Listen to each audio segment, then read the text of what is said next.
Hello everyone साथियों। यह प्रश्न जो है यह बाल विकास में प्रश्न पूछा हुआ क्वेश्चन है। एक खेल क्रिया के दौरान चोट लगने पर रोहन रोने लगा। यानी एक खेल हो रहा है और उसमें क्या है, रोहन को चोट लगा तो रोने लगा। यह देखकर उसके पिता ने कहा, लड़कियों की तरह व्यवहार न करो, लड़के रोते नहीं है। पिता का यह कथन क्या दर्शाता है? सबसे पहले आप समझने की कोशिश करेंगे अच्छे से। ऐसे ही घुमा के प्रश्न पूछा जाता है कि चोट लग गया, ठीक, एक रोहन को, और उसके और रोहन ने क्या किया, रोने लगा। तो उसके पिता ने कहा कि लड़कियों की तरह व्यवहार न करो, लड़के रोते नहीं है। तो यह पिता का क्या कथन है? तो सबसे पहले एक नजर दर्शाते हैं। क्या लड़के रोते नहीं है क्या? लड़के रोते नहीं है क्या? लड़के का दिल नहीं दुखता है क्या?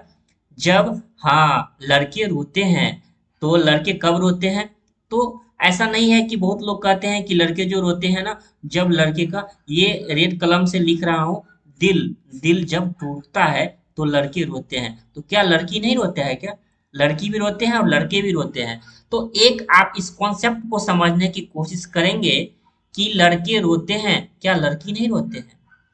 तो यह क्या दर्शाता है? यह हमारा जो है, क्या यह लैंगिक रूढ़िवादिता को दर्शाता है कि लैंगिक रूढ़िवादिता को चुनौती देता है, या लैंगिक भेदभाव को कम करता है, या लैंगिक समानता को बढ़ावा देता है? तो साथियों, यह हमारा क्या कहलाता है? लैंगिक रूढ़िवादिता को दर्शाता है।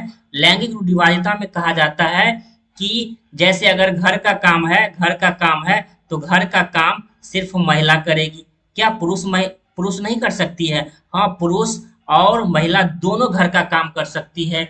और बाजार का काम ऐसा माना जाता है कि जो होगा वो क्या करेगा, मेल करेगा, यानी पुरुष करेगा बाहर का काम और घर का काम महिला करेगा। तो क्या अब ऐसा नहीं हो गया है? अब तो ऐसा समय बदल चुका है। अब हर एक काम लड़की करती है। अब तो पायलट और ट्रेन का जो ड्राइवर होते हैं, अब वो ट्रेन भी लड़की चलाने लगी है। तो यह जो हमारा दर्शाता है, यह जेंडर स्टेरियोटाइप को दर्शाता है, यानी लैंगिक रूढ़िवादिता को दर्शाता है। तो इस प्रकार एक नंबर ऑप्शन आपका सही हो गया। और यहाँ से ऐसे प्रश्न आपको देखने को परीक्षाओं में जरूर देखने को मिलता है।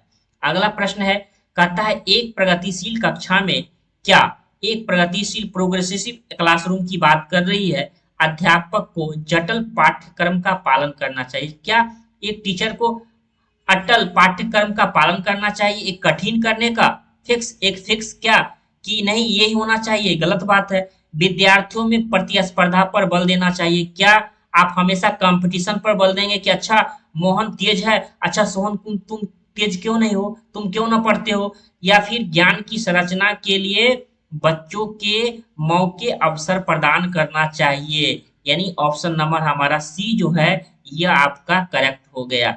क्यों? बच्चों को संरचना के लिए बच्चों को अधिक से अधिक क्या करना चाहिए? बच्चों को मौके देना चाहिए, बच्चों को अवसर प्रदान करना चाहिए। ये हमारा प्रोग्रेसिव एजुकेशन क्लासरूम को दर्शाता है, यानी ऑप्शन नंबर सी सही हो जाएगा।